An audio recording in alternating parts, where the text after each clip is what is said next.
Welcome, Stacey. It's good to see you again. Hi, Cody. It's lovely to see you as well. Can I offer you a drink at all? No, thank you. That should be fine. So no Tom? He's busy? No, he's actually at work at the moment, so unfortunately he couldn't make it today. Oh, that's good. Someone's got to earn the bucks. So the purpose of today's interview, why I've called you back in, is to clarify some goals, your risk appetite and budgets. Firstly, I want to address your goals. So your short-term house goal is a house, your medium goal is a holiday under 10 years, and your long-term goal is early retirement. Is that correct? At this stage, that's the plan. So I believe it would be in your best interest to have getting out of debt and budgeting as your primary short-term goal. What's your thoughts? So we're not overly concerned about our debts. We're probably more inclined to get a house as quickly as we can, but if it means that we have to get rid of our debts, then that should be fine. Yeah, well, in your current situation, I can't see you getting a house loan with all the credit card debts and car debts. It'd be very hard going. And in financial creation, it's best off to pay your highest interest off first, so credit cards and even those car payments are pretty high interest. So I'd like to get them out of the way. And that'll benefit you getting into your house sooner rather than later. Yeah. So more practical for your house, I reckon, would be to shift it into the medium goal, 2 to 5 years. As I just said, currently getting a loan in your financial situation will be unlikely. Yeah, that sound good? Yeah. Rent. Now you pay $950 for the 2 years. What's your opinions on going back to $450 or $500, like in the city still, but in a different suburb or maybe smaller house? What's your opinion? Yeah. So at the moment we've got 2 small dogs, so they have quite a bit of energy and want to run around. So I guess we'd need some like backyard space or something like that. But if we could find something that was appropriate for around that price range, if that's going to help us in the long run, then we'd be open to that. Well, if you save $250 a week, you can be saving up. Or that was $450 a week if it was down to $500. Even if it's $600, that's $350. It'd be over 20 grand in your pocket in a year, just for an example. So I believe that'd be a great benefit of getting out of debt and getting that deposit for your first house. Get in there sooner. Long-term goal: retire early. This is achievable, but not at the moment. Not in the financial state you're in, and some extreme changes need to be made for you to achieve this. Yeah. But we'll worry about that later. So I want to go into your risk tolerance assessment that you filled out for me. Question 6. This is an extreme. What would your reaction be if in 6 months after placing your investments you discover that your portfolio has decreased by value by 20%?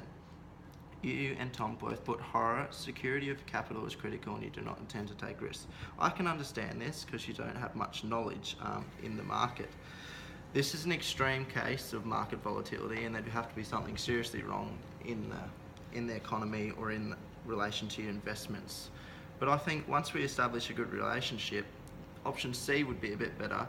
You'd be concerned, obviously, it's your money, you want it looked after, but you'd wait to see if the investment improved, or ask me. So you could ask me what's going on, why are these performing badly, and I can give you some assistance in trying to clarify or retributing this. What's your opinion there? So, as you said, we don't have much knowledge or expertise in the market. Obviously, as you said, 20% is quite a significant value to decrease by, but provided like you're able to provide us the right information, we could definitely build up a relationship that allows you to provide us advice with that. Yeah, well, I want you to have confidence in what I'm doing with your money and confidence that it's going to achieve the goals. So if there's anything ever like that, I'd like you to come to me rather than just freak out. And you don't want to be accepting to what the market has. Now, question 12: how important are tax-effective investments? You have both put not important. I do not focus on tax matters.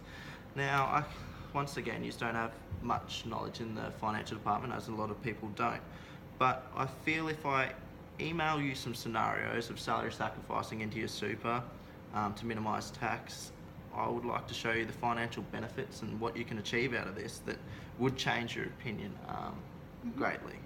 Would that be all right? Yeah, that would be fine. The more knowledge, the better, I suppose. Yeah, just give you a better understanding with that one. And because at the moment you're sitting in the moderately conservative pool, where I think you should be, being a young couple, you should be in the growth or high growth section, which leads me into this next thing. I've looked up the Hester Super that you're with. Yeah. And these are the 4 investment choices. So you've got Eco, Shares Plus, Core, Conservative.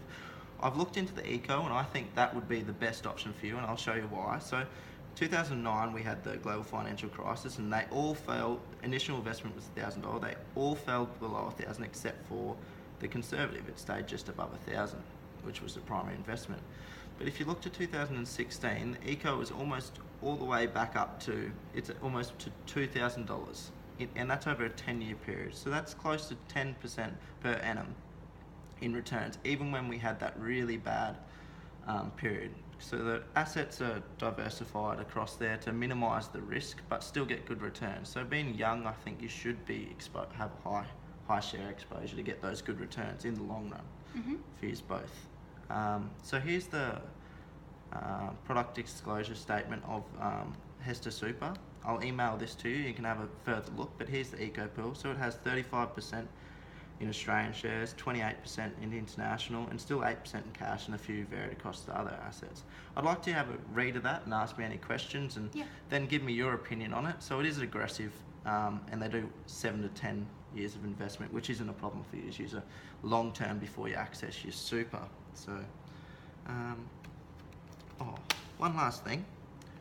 Shares that you own currently, the $16,000 worth of shares, they're giving you an 8% return, which is pretty good for shares, but you're paying 22% or higher on your credit card. I would like to see these shares sold to pay off one of your credit card debts of $16,000. What's your opinion?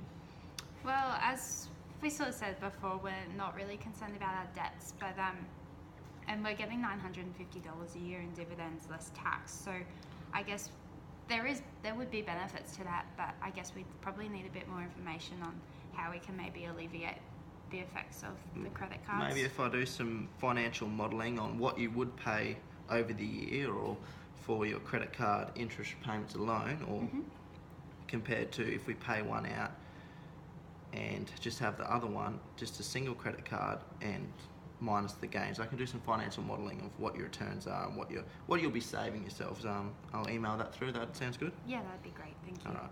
So Stacey, for between now and our next interview or next time we talk, I'd like to see a budget for you and Tom brought into place.